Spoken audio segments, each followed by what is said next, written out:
धनबाद नगर निगम का 90 दिनों का पर्यावरण उत्सव का हुआ समापन। स्कूली बाल वैज्ञानिकों ने अपने मॉडल प्रदर्शनी के जरिए बताया कैसे प्रदूषण मुक्त अपना शहर Dhanbad. National clean air programme के तहत धनबाद नगर निगम ने 90 दिनों का पर्यावरण उत्सव मनाया।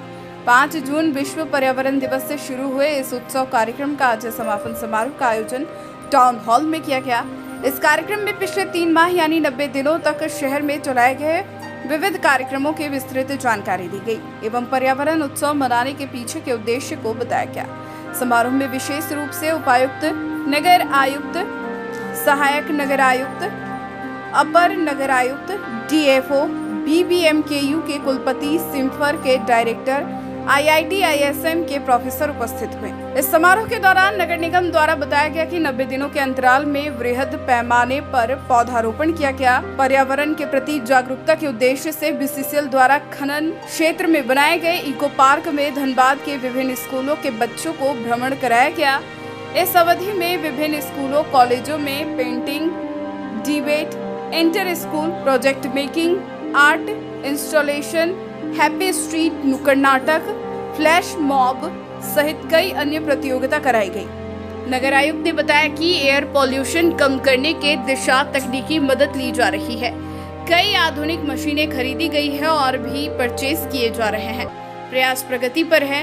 एयर पॉल्यूशन PM10 को घटाने में 65% तक सफलता मिली है। उपायुक्त ने बताया कि 90 दिनों का यह जो पर्यावरण उत्सव मनाया गया उसके पीछे का मकसद पर्यावरण के प्रति लोगों को जागरूक बनाना है। आज पर्यावरण उत्सव जो नगर निगम की ओर से 5 जून से शुरू किया गया था, जो 5 सितंबर को समाप्त हो रहा है, उसी के अवसर पर आज ये कार्यक्रम आयोजित किया गया है। जो नगर निगम की ओर से पूरा 90 डेज का ये इवेंट कराया गया है, उसका पूरा उद्देश्य यही है कि आम जनों के अंदर प्रदूषण को लेकर के अवेयरनेस पैदा किया जाए, उनको इस पूरे कार्य जो प्रदूषण से मुक्त करने की धनबाद की हमारी पूरी मुहिम है, उसमें लोगों को पार्टिसिपेट करने के लिए प्रेरित किया जाए। आप सभी जान रहे हैं कि रिसेंट जो रिपोर्ट आई है उसमें भी धनबाद में प्रदूषण का स्तर कम हुआ है, ऐसे रिपोर्ट किए गए हैं। आई एम श्योर नगर निगम की टीम जो काम कर रही है उसमें हमको और बेहतर अच्छे नतीजे मिलेंगे और हम लोग धनबाद शहर को प्रदूषण मुक्त कर सकेंगे। धनबाद नगर निगम 5 जून को पर्यावरण उत्सव की शुरुआत निगम द्वारा की गई थी। करीब 90 दिनों के बहुत सारे प्रोग्राम के बाद हम लोग इसका समापन कर रहे हैं।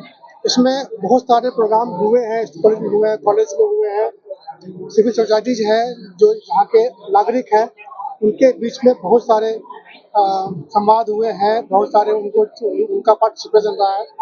लोगों को जागरूक करने का प्रयास किया गया है कि ताकि लोग क्लीन एयर के लिए और पर्यावरण को बचाने के लिए अपना प्रयास करते रहें।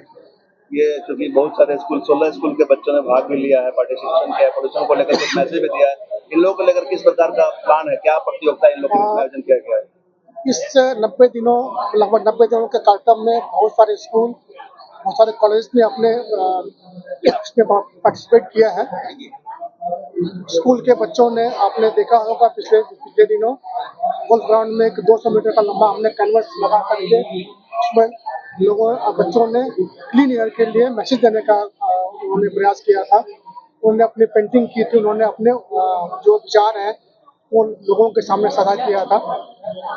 इन सभी का उद्देश्य यही है कि हम लोगों को जागरूक कर सकें कि हम क्लीन एयर अपने धनबाद में कैसे दे सकते हैं, कैसे हम लोग प्रदूषण को कम कर सकते हैं। नगर निगम भी और बाकी भी जितने ऑर्गेनाइजेशंस हैं सभी दिशा में प्रयास कर रहा है। नेशनल क्लीन एयर प्रोग्राम के तहत आज के इस पर्यावरण उत्सव के कार्यक्रम में 16 स्कूलों से पार्टिसिपेट करने वाले बच्चों ने क्लीन एयर पर अपना मॉडल प्रदर्शित किया, जिसमें बेहतर प्रोजेक्ट को प्रथम, द्वितीय और तृतीय पुरस्कार के अलावे 57वां पुरस्कार दिया गया।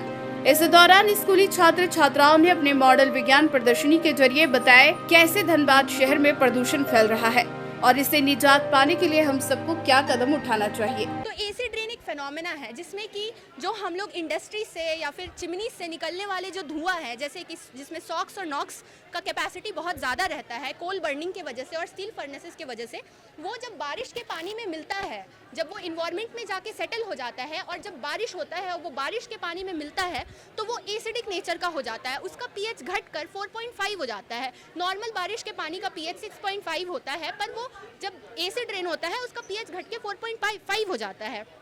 और जब इस तरीके का बारिश, जैसा आप देख सकते हैं यहाँ वेजिटेशन पे गिरता है तो वो वेजिटेशन को खराब कर देता है। बिल्कुल है सर, क्योंकि धनबाद में तो बहुत सारे कोल बर्निंग इंडस्ट्रीज है, कोल ट्रांसपोर्टेशन है, ब्लास्टिंग है। धनबाद तो सबसे बड़ा कोल कैपिटल ऑफ इंडिया है, तो वो तो वहाँ हम लोग एयर प्यूरीफायर का भी यहाँ पे यूज़ कर सकते हैं, क्योंकि ज़्यादातर यहाँ पे स्मोकिंग के कारण ही यहाँ पे पॉल्यूशन हो रहा है। तो जहाँ पे हम लोग जैसा एयर प्यूरीफायर को हम लोग दिखाए हैं, तो एयर प्यूरीफायर को यहाँ पे भी इंस्टॉल किया जा सकता है। न्यूज़ ANP के लिए जितेंद्र के साथ कुंवर अभिषेक सिंह की रिपोर्ट।